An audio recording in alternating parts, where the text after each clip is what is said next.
Can you guys see on YouTube? Oh, y'all can hear it too? MashaAllah. Okay, you can start whenever you're ready, inshallah. يلا إن الحمد لله نحمده ونستعينه ونستغفره ونعوذ بالله من شرور أنفسنا ومن سيئات أعمالنا من يهدي الله فلا مضل له ومن يضلل فلا هادي له وأشهد أن لا إله إلا الله وأشهد أن محمدا رسول الله. السلام عليكم ورحمة الله.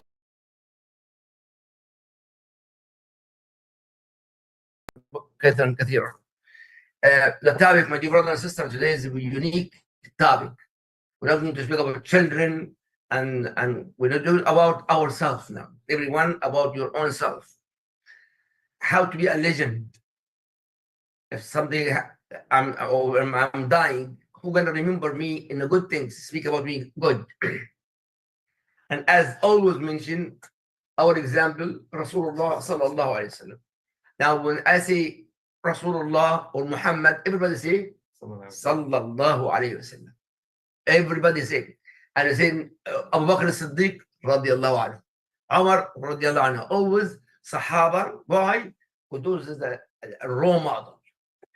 And how to be role model? Yeah, absolutely. Now in our life, the role model is Superman and Batman and those the names. Yeah. I can't remember names because I know a lot of names. But in fact, and actually fake role models. Yeah.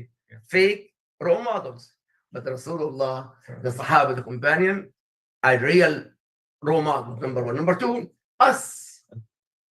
Us, you told me, we're going to speak, Brother Muhammad, for this one to speak about this one. And consider yourself, I would be a role model. I'm dying. If you think you're going to die, some people, they won't think.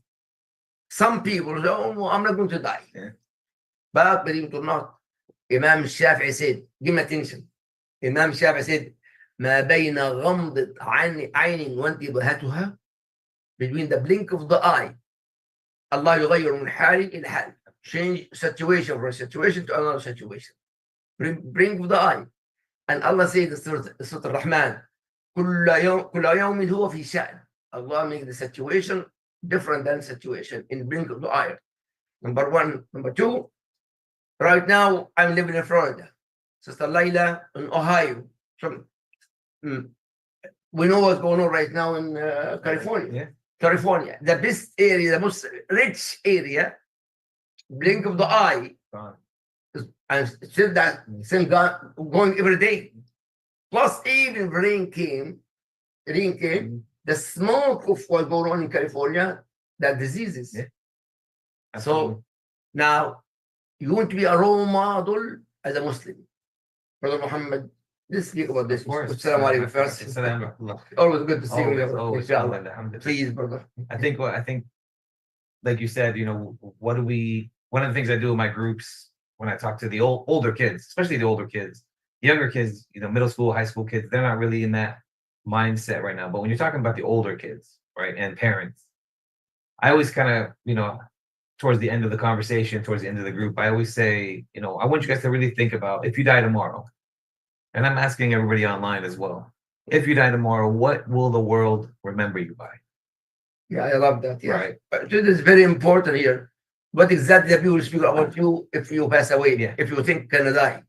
Absolutely. And I think that we don't, as humans, maybe as younger adults, maybe as parents, we don't really think that far ahead. We're thinking now, like, I need to make money, or I need to go to work, or I need to get the best car, or, we're thinking like right now, but we're not really thinking if something happens to me, like you said, in the blink of an eye, things change like this. Yeah. I'm pretty sure there's a lot of people on here who can relate to that, who 1 minute they're having the best time of their life, and the next minute they get into a car crash or something happens, or, I'm sure nothing ever happened, bad to people, but you never know. And so when I ask these people, and I remember this topic, and I said this one, I wanted to be this topic because I met one of my old clients last week as I was at a barbershop or something, and somebody came up to me and they said, "Hey, Muhammad, brother, Mr. Muhammad, not a Muslim, but not a Muslim." And he said, I was in your group for 4 months, and I remember the last thing we did in your group, you made us write down what people will remember us by. And he said, I remember that time, and I do this all the time, so I don't remember each individual client, each individual person, but he said, I remember the girl started crying in class, in the group, because she said that if she died today, her family's gonna remember her as a drug user. Oh yeah, yeah. And as a not a good mother, as a selfish person. She was writing all the stuff down, selfish, drug user, scumbag. Like she was writing these words on these papers. And then when he said this, I remembered. I said, yeah, I remember that group. That was a very intense group because I make people think. I say the question and I give them like silence, right? You give them that awkward silence where they have to like really look into their soul and see and really remember what they did in their past, how many people they hurt. Who did you steal from? Who did you rob from? Oh, yeah, Allah. You know, these things start to get into their brains and start to really they start to question what they did with themselves. And when he told me that, when he came into me, he said that group right there, he's like, all the other groups were fun. All the other groups you made us laugh. All the other groups you had a good time. He said that was the one group that we were very serious. And he said, we could tell by your tone, you wanted us to really think. And he said, I stopped using. I stopped doing everything wrong. He's like, Mr. Muhammad, guess what I'm doing now? I have my own business. I have a moving company. I'm doing. And so you see it works. And I always tell people, especially people who are going to get into counseling or people who want to get into therapy and help people. I said, if you're not genuine, if you're not real with people, they're not going to really take you seriously. Kids won't take you seriously. Adults won't take you seriously. People won't take you seriously. And if you don't do it the right way, you can really actually hurt somebody. You can hurt somebody if you don't care. Yes. Right. And because people know whether you're serious, people know whether you're genuine, people know whether you care or not, especially with children. Oh. Children know, they get the vibe. I don't know what it is. Maybe they're younger than us, or maybe they just feel more than we feel, but they feel if you're empathetic. They feel if you're, if you're serious. I tell you, I go into these classrooms. Like today, I went to the classrooms and I spoke to the class, and I was telling them what I was going through with another Muslim family. And we were laughing, we were joking. I said, listen, I want to tell you guys something serious right now. That, the teachers out of the class. And I started telling them about the family that I'm dealing with, where the mom left and the dad left. They're fighting with each other. They left the kids by themselves, and I have to see what's happening. And I know if I get, the government involved, they're going to split the kids up and they're going to split the family up. And so I'm trying to avoid all this. And you see the kids' emotions that are listening to this, to me telling them, the girls start to tear up. The boys start to say, well, yeah, I have it bad, but I guess I don't have it that bad. They start to hear these things that are going on the outside, and they start to really feel the story that I'm telling them. So kids can feel. Yes. Right. Yeah. And so when I talk about, to parents especially, what are your kids going to remember you by when you die? Right? You're going to die tomorrow. What are you leaving behind? I'm not talking about money. Mashallah, you have $1 million and you leave your kids $1 million. That's great. But what are they going to remember you by? Are they going to remember you as the dad who always yelled at my mom? Are they going to remember you as the dad that was never around, that you were always working 24/7? Yes. Are they going to remember you as the guy that always called your kids stupid or dumb or ignorant? Is that what they're going to remember you? Or are they going to remember you as the dad that was always there? The dad that was always helping, the dad that was always guiding. Very important. Yes, I agree. Ya Allah. And I think we always emphasize the mom, right? We always say, because mothers have the most control in the house. But I don't really think we emphasize fathers enough as well. The importance of a father figure. So especially with the men, when I talk to the guys, the dads, the men, I always say, like, you're going to die tomorrow. What is your son going to remember? How is your daughter going to remember you? Yeah, I agree. Right. And so when you say to your daughter, your dad passed away, that daughter, does she know what kind of man to look for? When a man comes and asks her for her hand, what is she going to know? How is she going to ask? What is she going to look for? What kind of, personality? What kind of, does she know? Does she know that a dad is supposed to, or a father or a man is supposed to treat her right? And this is how we treat a woman in Islam? Or is she going to say, well, my dad, I remember, he passed away when I was 12, but I remember him and my mom always fighting. So maybe if this guy yells at me, it's normal. But that's not normal. Oh, the kids unpacked what they were going in the house. It's like a sponge. Yeah. Oh, yeah, they absorb everything. They listen. And even when I'm talking to the kids on an individual basis, and I'm hearing what's going on with them and seeing what's going on with them, and I'm listening, and I always tell them, I know what's going on in your house by what you're telling me here. Yeah. He doesn't tell me, they don't tell me about their moms or their dads. They tell me what's happening in the school. And I say, oh, I know exactly what's going on in the house. Just by what you're telling me now, The action of the kids. the actions of the kids in the school, I can tell you what's happening in your home. Ya Allah. And when I start to explain to the kids, I see what's happening. Your dad is this, your mom is doing this, your brothers are doing this, your sisters are doing this. Their eyes light up. How did you know? Who told you? I didn't say anything. No, I don't need you to tell me. I'm telling you what I hear and see what you're doing here in the school. I know what's going on at home. Wow. And So you have to fix the house. So a lot of the kids, what parents don't know or don't realize is whatever you're doing on the house, they're going to take it to school. They're not going to say, my mommy and daddy are fighting every day. That's why I'm acting like this. They're not going to say that. They're not going to say, my brothers and my sister, they're never there, or they always beat me up. They're not going to say these things, because to them, that's the normal way of living, right? It's normal. It's not a big deal that my mom and dad yell at each other all the time. It's not a big deal that my dad hits my mom. It's not a big deal that my brothers hit me or my sister. That's normal. Isn't that what normal brother, sister, mommy, daddy relationship is? No. So if that dad dies today, is that what these kids are going to remember? Ya Allah. So I kind of always push that I always emphasize that with the adults, of understanding that, when you go tomorrow, do you really want your kids to remember you like this? Or how can we fix to where you want your kids to remember you as something better? Right? And I always kind of push, especially with the Muslims. Non-Muslims, I don't push it because I can't, because I'm working. But with the Muslims, I always push Islam. Or who do we remember the most for the last 1400 years? And who do we follow the most? Yes. Who do we still talk about? Very sad. Right? And so when you put them into perspective, even with the adults, because yes, they go to the masjid, they pray Friday prayers, they go to the masjid during Ramadan, mashallah, but they go as a force of habit. They don't go because they Yes, a lot of kids. Go. Yes. Not just the kids, even the parents. Yes. Yes. Right? In Ramadan, masjid full. Oh, of course. Second day, Empty. Especially when there's free food. Yeah. But that's how you get the people to come to the masjid. So when I explain to the parents that if you're going to the masjid just to go, so people can see you at the masjid, is that really? But for the masajid, as me in charge of the masjid, the problem is not the people.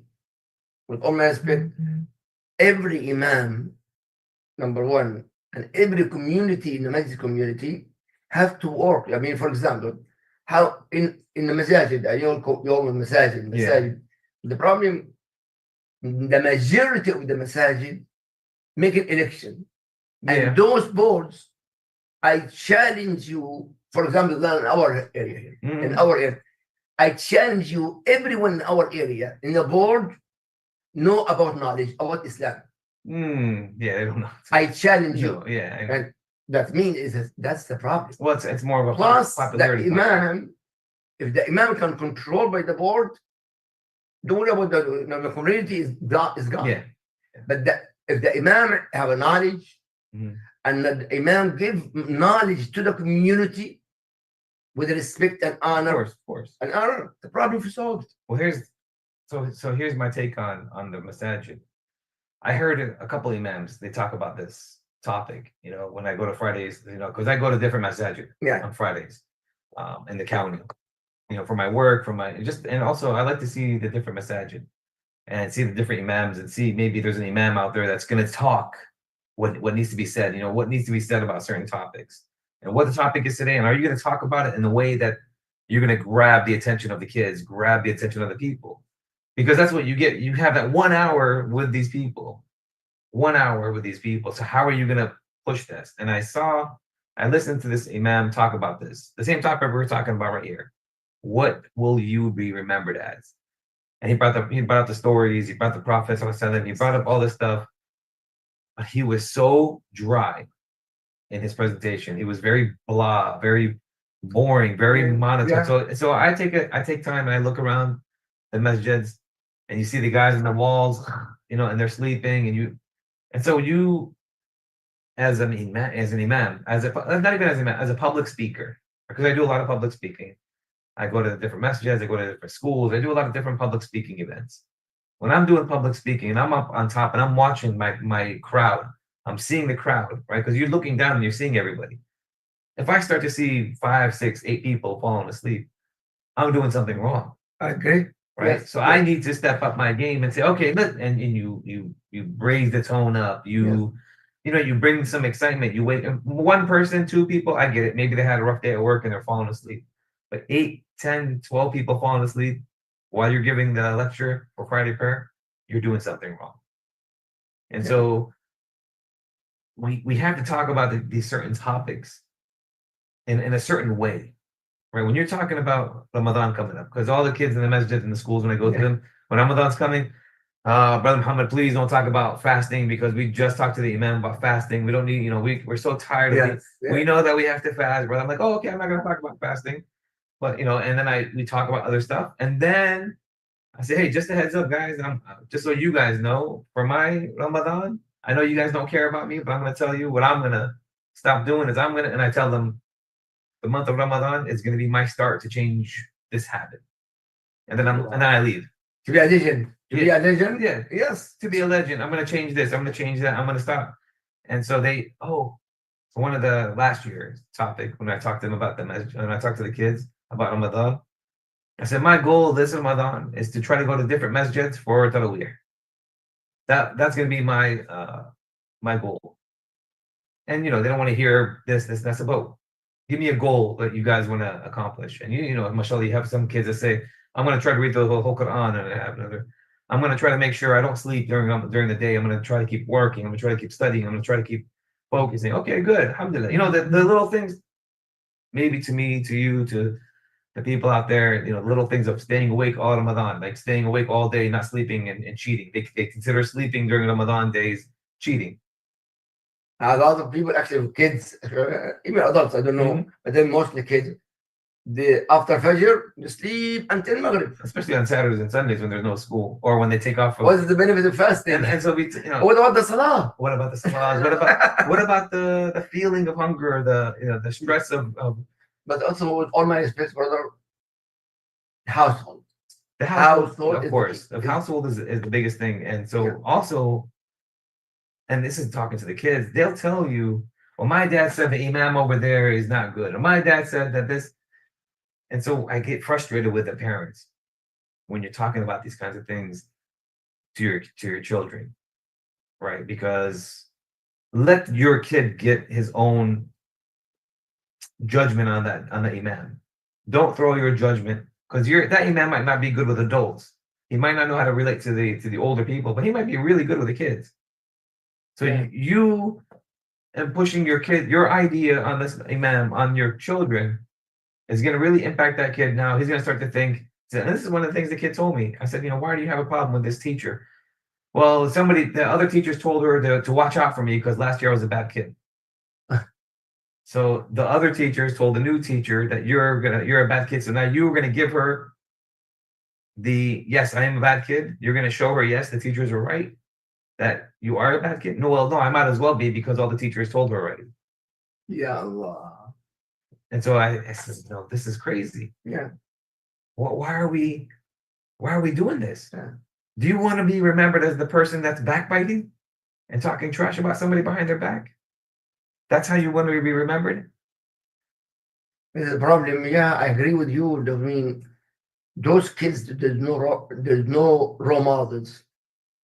Very hard. No legends. Very hard to find a role model. That's scary part. If you look at social media, and you look at the people who have the most millions of followers, right? You're talking about, I think there's like 3 girls in the top 5 position. There's 3 girls that just dance and sing.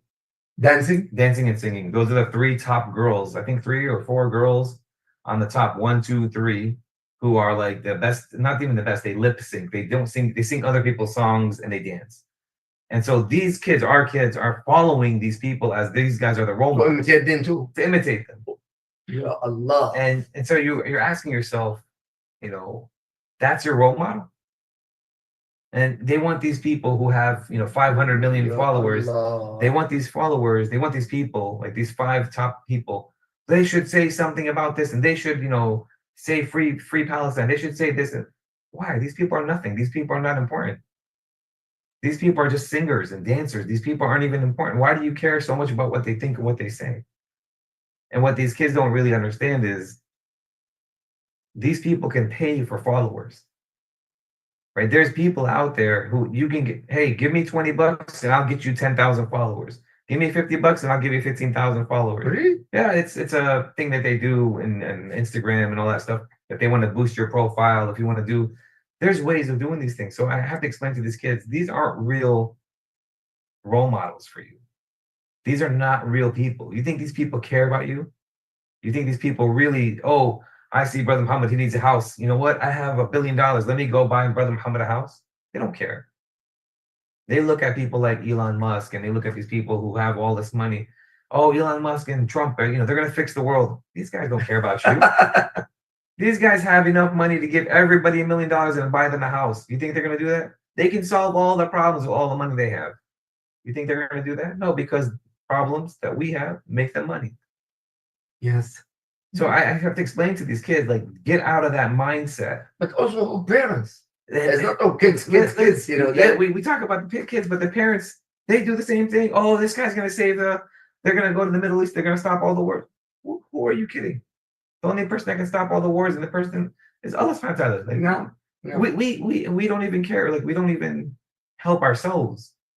How do we expect Allah to help? I have to help myself to do something, to be a legend. To be a legend. And when I talk to these kids, I always tell the kids, talk to your parents about what we're talking about, right? Because I can't get all the parents. When we try to have family nights or parent nights, barely any fathers show up, right? The majority of the time it's moms. And so I even say, let's go later in the night, like 7 o'clock. I'll leave work and I'll come straight. And that's as long as they could get the parents there to say and hear what I have to say to them. This is what I talk to the kids about. How to be a better role model. How to, if you die tomorrow, what is going to be remembered? And so the parents need to hear stuff like this because I don't think they really think about that aspect of their life and their afterlife. We're so brainwashed to think that this is the life right here. Brother Muhammad, he speak about we are in America, but believe it or not, right now, for example, Egypt. I grew up in Gaza, the university, and also the curriculum in Gaza, Egyptian curriculum from Al-Azhar school. I went to Azhar University. In our time, we speak the real history about Islam. And not only that, give me attention. In a Muslim country, in general, Islam is one of the curriculum in school to be graduated. Not anymore. Islam in Muslim country is not related to that to have a degree. Number one. Number two, they making new history of that now, a new history. Yeah. For example, Khalid ibn Walid, for example, and the battles of Khalid ibn Walid is not in any curriculum in any Muslim, even Saudi Arabia. They change the curriculum right now.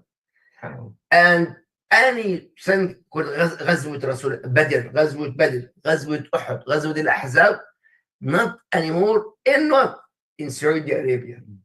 And there's a reason for that. Tell me. There's a big reason for that. Why? Because they know the biggest fear that these people have is they know that if the Muslims find out how much real power they have, that we will dominate. And if Muslims dominate, what happens? You lose all the billion-dollar industries. And so they know, hey, listen, we have to stop these kids from knowing their true nature, what's in their blood. We have not just in their blood, but in their souls. Because the power of the soul is huge. And when you have that connection to a brotherhood, a sisterhood, an ummah, when you have that connection with an ummah, their biggest fear is that they're going to be, what is it called, a Pan-Arabia or something, where all the Muslim countries come together. United. Yeah. They did that on purpose. They came in with a crane and they drew a line and say, this is Algeria, this is Morocco, this is Egypt, this is they did that because Absolutely. they know that we have to separate everybody and have them think, well, I'm Lebanese, so I'm cooler than you, and I'm Syrian, I'm cooler than you, I'm Saudi, so I'm cooler than Yes. you. So they have to have, Nationalities, yes. they divide you because it's easier to conquer. Divide and conquer. You just mentioned Algeria. Mhm. Algeria, and who's the neighbor? Tunisia and Morocco. Supposed to used to be one One country big before the country. Second World War. Yeah. One country. Now, I was to be an imam. You Mhm. can see that if anybody will speak about Algeria, Tunisia, they're fighting to each other, and they are in the masjid. Yeah. Okay. As far as this kind of nationalities, that we were not united. United. We're not brother. No. We're not even Muslims. We're not. Why? Mhm. But Allah said that in the Quran. So, كلكم بلاد. يعني سبحان الله, Rasulullah, the example. The first and last Hajj. The first and last Hajj, Rasulullah sallallahu alaihi wasallam was in Arafat. He gathered all the Muslims, 120,000 Muslims. Rasulullah. And he said, Ya ayyuhan nas, O Inna rabbakum wahid, your Lord is one. Wa inna abakum wahid, Adam alayhi salam and Hawa. كلكم لآدم. All of us belong to Adam. وآدم خلق من تراب. Allah created Adam from sand. And the key here, there is لا فرق بين عربي وأعجمي. There is no difference between Arab and non-Arab. أسود على أبيض. White and black and black. We are, and the key, إن أكرمكم عند الله أتقاكم. The most honorable Muslims, taqwa and fear of Allah. We don't have this. We don't have this. We don't have this. And even if we can get, and you know, I kind of sometimes I feel like I'm just spinning my wheels and I'm not going anywhere. But we have to work back. Now, Sunnahfollowers, social media, how to fix this to be brotherhood united. You're talking about taking hundreds of years of separation and trying to push people back together again. How? Right. We need steps why as an imam and teach here and there and teach here. One of the biggest things that I think we, and actually as a parents too. as parents, Yeah. I think if it goes all the way back to the Quran, like it really. I mean, I know when you say that, there, you know, some people are like, oh my God, he's always bringing up the Quran, the Quran, the Quran. But if you really understand the oneness of what the Quran is and how we're all basically the same, like we're all kind of reading the same, we're all doing the same. And so I can't get with the parents. I can't get with the grandparents because their mindset is khalas, leave me alone. I'm 30 years old or 40 years old or 50 years old. I've lived my life like this. You can't change my mind. But I can't change your mind. Let me fix your kids. Let's fix the kids' mindsets. Even if you don't believe it as a 50-year-old man or as a 40-year-old man, you don't believe what I'm telling you, just pretend for your kids. Let's pretend that we're one ummah. Show your kids that it doesn't matter who's black, it doesn't matter who's white, it doesn't matter who's tan, it doesn't matter who's Palestinian, it doesn't matter. Because at the end of the day, we're Muslims. Right? So the best thing is when I go into that school and I talk to the kids and I'm like, we're Muslims, we are. And the kids all say, built different. Because we're built different. We do things different. Yeah. We are the role models for our kids. We should be the ones being the role models for our kids, not social media, not these dancers, not these singers, not these football players. I want to be like, you know, LeBron James, or, you know, they call it football players, basketball players. No, those are just people making tons of money to distract you from really what you need to be doing. I have to fix myself in order to fix my son, and also mom to fix herself, to teach her son. For example, we have 4 imams. The 4 imams start Malik and Abu Hanifa, and Shafi'i and Ahmad ibn Hanbal. The 4 imams until now. By the way, who raised those 4 great imams? The mothers. Yeah. And actually, one of the poet, Ahmed Shawqi, was a poet. قال إن الأم مدرسة. Yeah. The mother, yeah. the madrasa is a school. Yeah. إذا أعددتها, if you prepare the mom, أعددت قوما, you will have a great nation. The key, our moms now and our sister now, our daughters now, the dunya more than life, Well, when you not a future for the when you kids. talk, and I talk to moms, I talk to a lot of moms, in the line of work that I do, they get so focused on their careers and their jobs and their career, their the careers, moms. yeah, the mom's careers, the mom's jobs. Oh, well, I want to go to school, and I want to get this, and I totally understand that. I respect that. I get that. But when you're doing that, when you're focusing on that, something's gonna get lost. Right? When you spread yourself out to, careers, jobs, friends, what you're gonna lose, something's gonna get lost. Yeah, Allah. And what I've noticed is the majority of the time, it's the kids. The kids get lost. Well, my kid, he has a PlayStation. He's playing video games all day. So while he's playing video games all day, I'm going to study, and I'm going to read, or I'm going to work, or I'm going to get money. Really? That's your answer? Go watch video games or go play video games? Well, I do. And I get it. Sometimes you got a single mom who needs to work, who needs to make money because of whatever the situation is. I get all that. But that's, again, when it comes to not having the community to assist. Right. And don't get me wrong, I know there's brothers and sisters out there who take advantage of the situation. Right. Or, you see a brother or a sister who's in need and you try to help them, you get them on their feet, you give them money, and I see the messages. They do. They'll give somebody some money. Here's your rent. And you'll see in the group, the chats, hey, this brother's going through a hard time. Can you guys donate to his rent? And we'll donate to the rent. And then again to the rent. And again, come on, brother. We got 4 months of rent for you. You have to have something in the works to get a job. Yes. You can't keep depending on other people to help you. That's haram. You have to do something. Unless you have some type of health issues or something going on, you got to work. You got to make a way as a zalama, as a man. You got to figure out a way to take care of your family. See, those kind of parents will never be legends. That's the key. Our topic to be a legend. Yeah, to be a legend. But how to? Yeah, the problem is we know the bad situation in many houses. Households. May Allah fix this house. But we need an idea who listen to us now how to fix this kind of serious problem. We want the mom to be a legend, the father to be a legend, and our kids in the future to be our legends. This is the key. It's the key, and fixing that is one step at a time. Number one, you have to understand, and you have to really admit that there's a problem in the house. Please repeat it again. Repeat it again. One of the hardest things. One of the hardest things to do for a parent, and especially when I come into people's homes, to admit admit there is a problem. Yeah. There's a problem in the house. I agree. Yes, it's very, very hard. And I mean, for the father or the mom or both. Both, because no guy wants you to tell them that they're doing something wrong. Hold on. If some parents, my way or the highway. Or what I get is when I was growing up, my dad never did this, or my dad never did that. This is what I get from the older generation of parents, my age group and above.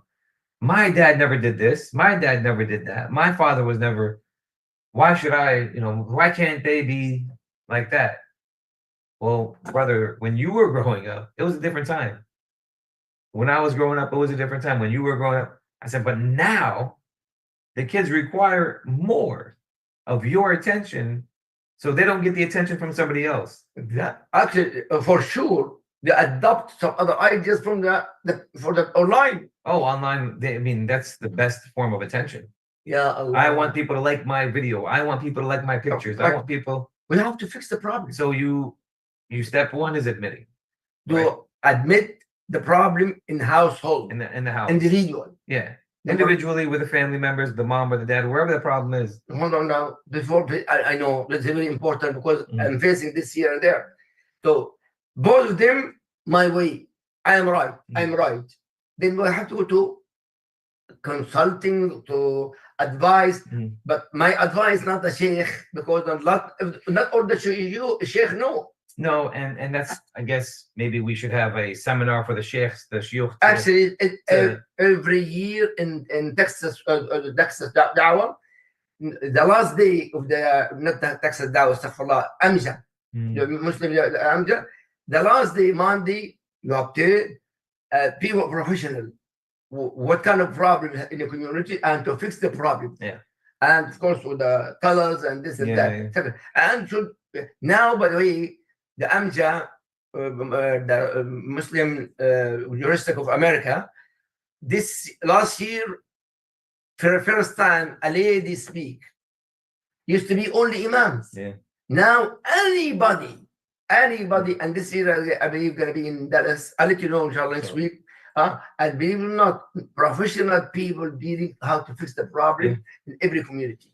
The imams now, a lot of imams start to go have courses. Why? Ask me halal, haram, I give you the answer. My Quran is here, my books of hadith here, my fiqh here, but a lot of fiqh al-nawazil, the new fiqh, but alhamdulillah, a lot of imams, but the key, the board and the community support the imams to go to these courses.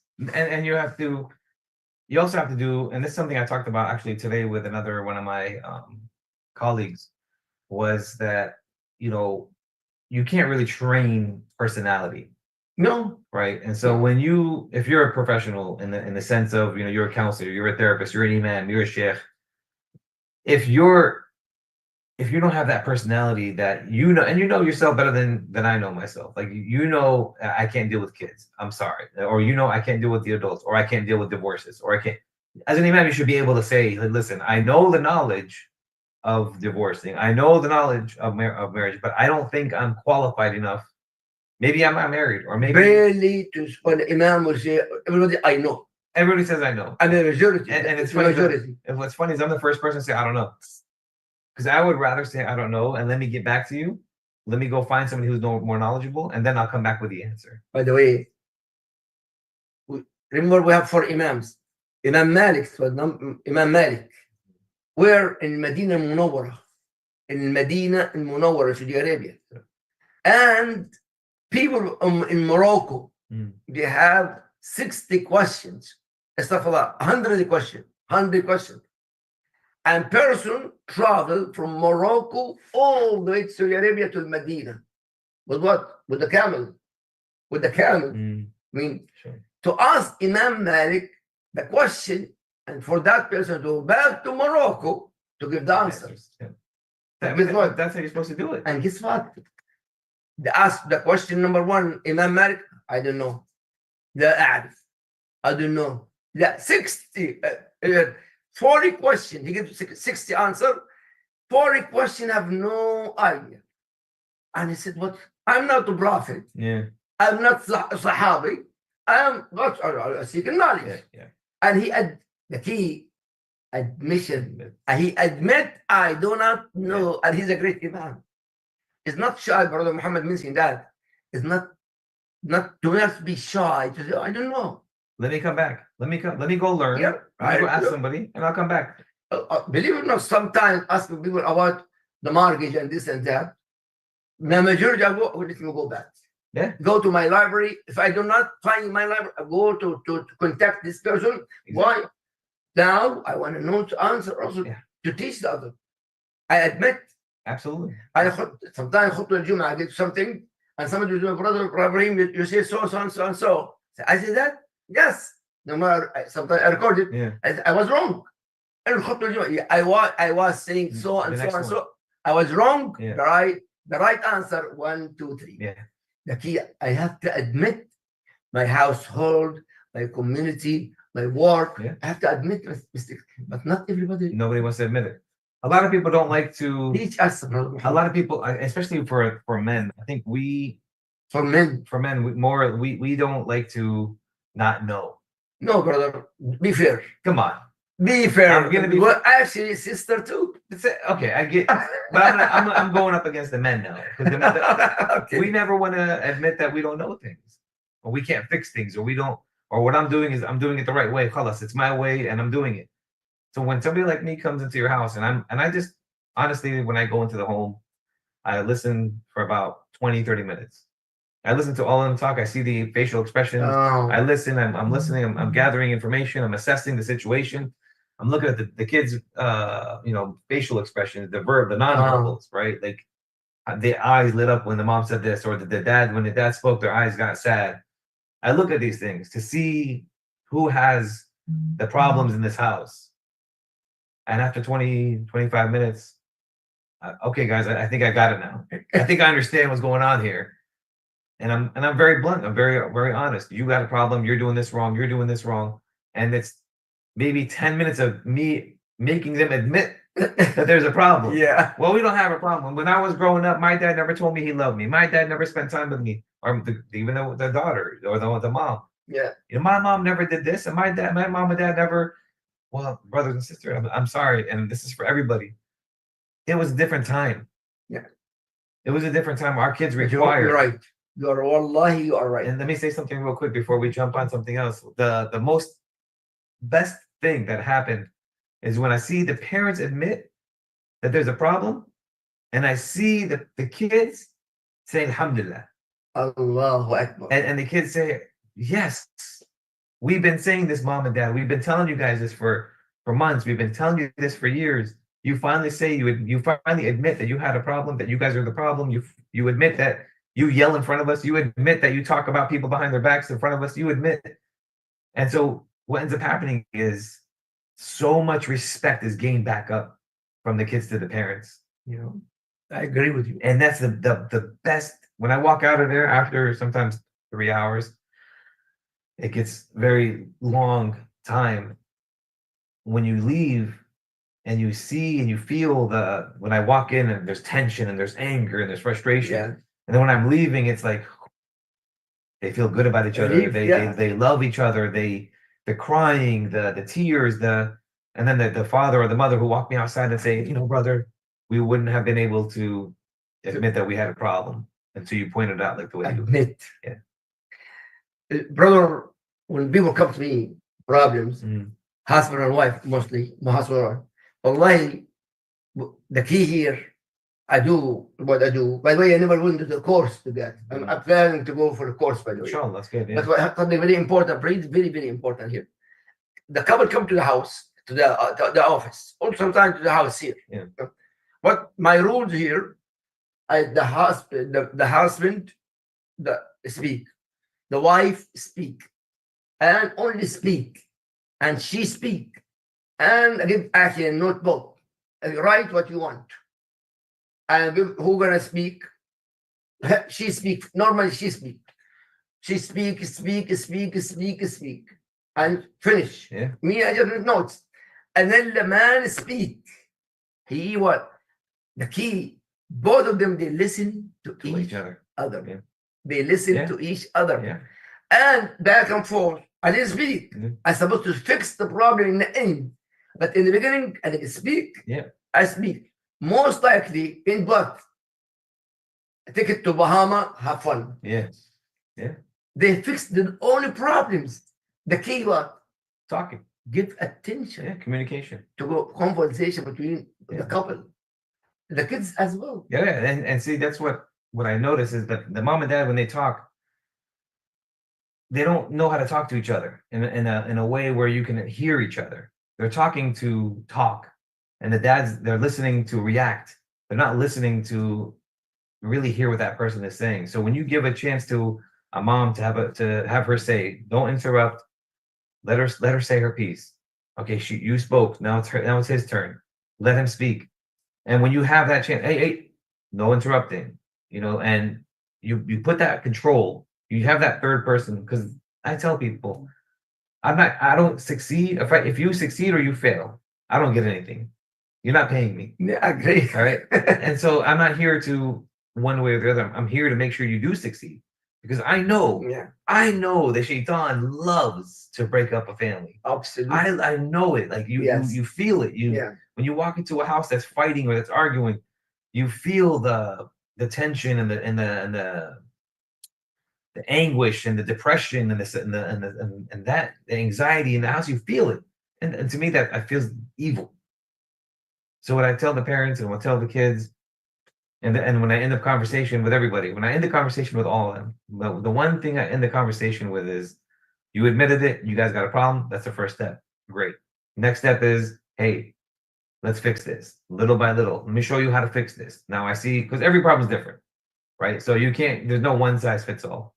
You got to first admit you have a problem. And once you find the problem, admission, yeah. once you find the problem, then you can kind of fix it little by little. But you got to know the exact situation, the exact problem. And when you learn how to fix that problem little by little, I tell the parents now, the last thing that you got to really ask yourself, and it brings it back to the topic that we're talking about today, is if you die next week, how will your kids remember you? Because now you got the problem, you fixed the problem, you're gonna fix it. You got a week, 2 weeks, so you gather all the information, you know what's going on. Do you want your kids to remember you guys are constantly fighting, or do you want to say when you pass away next week, you know what, my mom and dad, mashallah, they got back together, they were doing so much better, and they were fixing things, and alhamdulillah, they were good before he passed, or before. So ask yourself that question, and I leave them like this before I walk out of the house. What do you want your kids to remember you by? Yes, I love that. It's a very, very important point, brother and sister. Brother Muhammad just mentioned something. Muhammad Ziyada said the shaitan want to destroy the family. Big time. And Muhammad sallallahu alaihi wasallam said the same statement. Alhamdulillah. Muhammad Ziyada here and Muhammad sallallahu alaihi wasallam. He says shaitan job to destroy family, destroy divorce, a problem, and family. And unfortunately, the shaitan wins a lot. It wins a lot. That's again, it goes back to we're not built for this world, right? Muslims, we're built for the next world. Yes. And so for eternal life. For eternal life. So when you think about the alcohol, the drugs, the pornography, all the haram that's out here, that's free, or that's cheap, or that's fun, right? That's fun when you see all that. And even if I tell like people I know that don't believe in a God, I tell them, like, look at all that. You don't believe in a God, that's your, you have the right to not believe in a God, but you gotta believe in a devil. You have to see all the evil that's happening right now. Yeah. So if there's a devil, if you believe that there's a devil, then there has to be a God. So even if a person who doesn't believe in God, if they look just around the corner, how many clubs do we have? How many alcohol stores do we have? How many, how much haram is right around the corner from our houses? How many haram is right around the corner from our masjids? As you're talking about in America. In America, even go down, man. Same thing. There's a church. There's a church over there. There's a masjid over there. And there's a liquor store right there. I mean, we can't. Our Muslim. We can't even say Muslim countries anymore, right? Because I agree with. I don't want to be offensive to anybody, but our Muslim countries that are supposed to be our Muslim countries have been so westernized. Yeah. Right? Because they want to be like everybody else. They want to be fun. They want to be imitating. Right? Prophet Muhammad told us, but the brother before the time, because he running fast, I just Brother Muhammad, very important. How Sunnahfollowers here, social media, everybody watching us right now. How I want to be a legend. I want my father, my kids, my community, my community to speak about me. Oh, Ibrahim died. But he was doing this. He did this. He did that. For example, more than 35 years, I was an imam in Bokarton. The one he helped the masjid financially and engineer. His name, Shaykh brother Tasneem Eddin from Miami. He came just to say. Until now, we just mentioned about a masjid, how the masjid, oh, may Allah give rahmat to Tasneem. I remember that. Yes, imagine how many years. Yeah. More than 35 years making dua for him, and he's passed away. And actually especially him, many masjid in the area, same thing. He helped the engineer. He actually the engineer for the Miami airport. He's mashallah wealthy, and he helped until now. And he memorized the Quran too. Yeah. And then we need people just about Tasneem, Rasulullah, Abu Bakr Siddiq, Umar, Uthman. Those are great Sahaba. To be a legend. I want to be a legend, Brother Muhammad. So a few minutes before the question and answer here. How everybody here, please. Every community is different, right? Every community is different. Every community has their own different needs. Yes. Right. And so it's not one size fits all. You have to know what your community needs, and if you can supply that need. I mean, You're talking about imams here. Imams. No, parents. No, I'm talking about parents. I'm talking about parents. I'm talking about everybody. Everybody can individually. Okay. You know, if you have a certain skill set, let's say, you know, or a certain amount of money or a certain amount of something. Like I don't have the money, so I want to be remembered as the guy that tries to help out as many Muslims as I can. With the knowledge that I have, with the skill set that I have, I'm gonna be that guy. I want to be that guy when I die. I want the little kids that grow up. I remember Brother Muhammad Ziyad that he did this. I remember Brother Muhammad Ziyad, he helped me with my wife. Brother Muhammad Ziyad, he helped me with my family. That's how I want to be remembered as. So as a Muslim, if you don't have that skill set, if you don't have that capability of doing something like that, but you do have the capability of helping somebody with their air conditioning, go help a brother out. You see a sister or a brother in need, you see a Muslim mother that needs help, go help, go assist, go give them, you know, a hand. You know, if it costs you $200, $300, if you have that capability I'm not saying go graduate high school or go graduate college and then go help the world. Once you're taken care of, once you and your family and your life is taken care of, go help. Yeah. Go out there into the masjids. How many times, I don't know if the people here have WhatsApp groups like we have. You know, this person passed away, and the funeral is tomorrow. You know, we get these messages on the WhatsApp groups. How many times have you looked at the WhatsApp group and say, who is this brother that passed away? I don't want to be that brother. I don't want to be that sister. That when people look at the WhatsApp group and see that message, oh, you know, subhanAllah, he was a good guy, or subhanAllah, mashallah, that was a good woman. She did so much of the masjid. She was always at the masjid. She always helped. She always did this. He always did that. Go find out what your community needs, and to your best ability, supply that need. In fact, Prophet Muhammad whoever هو من أعان Muslim. If you help a Muslim, if you help a person, Allah will help him in the gathering land and in the dunya. And that's what I need. Yes. And that's what I'm doing. That's what I push myself and I push my kids. And I do these things in front of my kids, in front of my children, so they can also see what I'm doing. So they can say, you know what, my dad was that kind of guy. I'm going to be like that. Yeah. So, brother and sister, I know sorry, we'll make it 1 hour. I think if you feel, wallahi, I was looking at the watch, forgive us in 1 hour almost. But the key here, Jazallah khair, Brother Muhammad, briefly topic, how to be a legend. I want to be something, when something happened to me, even I'm not dead, but I'm alive. Yeah. But I'm sick, for example. And no one can help.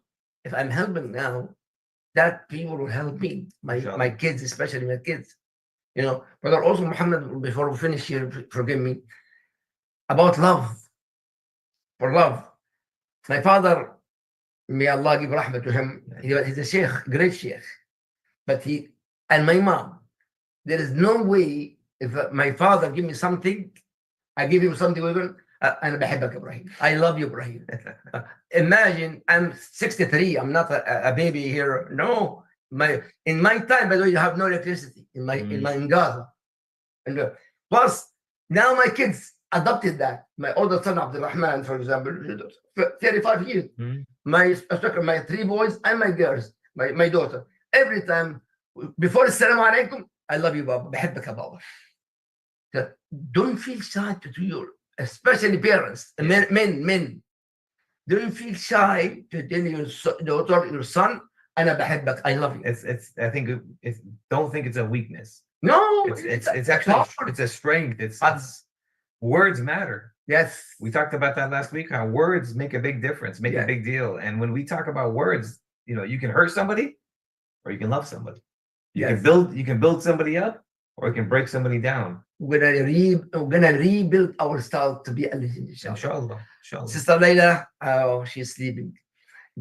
Oh, it's time. It's over anyway. No, sorry for that. I didn't know. I want to speak more about this. It's a good topic. It's deep. Any question, brothers and sisters, and Sunnahfollowers? Sister Layla.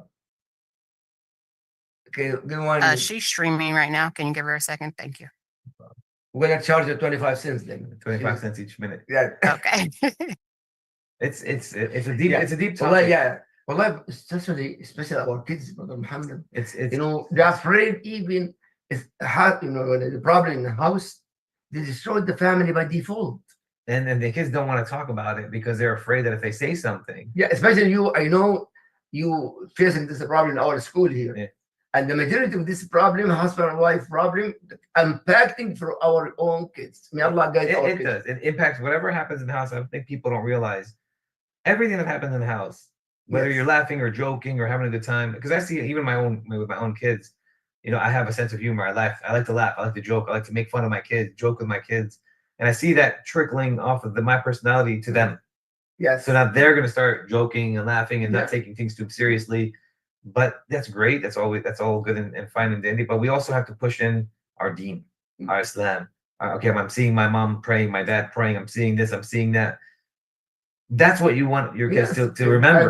Agree. Right? And so Yeah. we forget that that's very important. Yes. May Allah guide our kids Amen. and our parents, guide us. May Allah gather all of us with Rasulullah sallallahu alaihi wasallam in Al-Firdaus together, inshallah.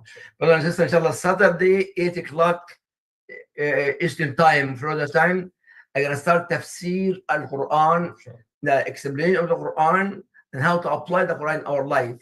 And tafsir the Quran, start from the Baqarah, inshallah. We finish Al-Fatiha, finish Al-Baqarah, Quran, inshallah, this coming week. May Allah subhanahu wa ta'ala guide us, all of us, the right path, brother and sister.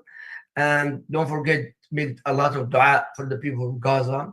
Situation today, actually, they're supposed to have some peace. Yeah. And they killed more than 70 families in Gaza. And my family called, make dua for them. May Allah- Before you guys leave, is there any questions here in the No, Zoom room for time is them? past. No, it's already. Yeah, Cool. that It's is- too late? We love- Oh, no. Any questions? I mean, I'm more than welcome to talk about them next week, inshallah. Just Saturday, inshallah. I mean, Tuesday, 7:30, inshallah. Prepare your shower, inshallah. سبحانك اللهم وبحمدك أشهد أن لا إله إلا أنت أستغفرك وأتوب إليك. السلام عليكم ورحمة الله وبركاته. عليكم السلام.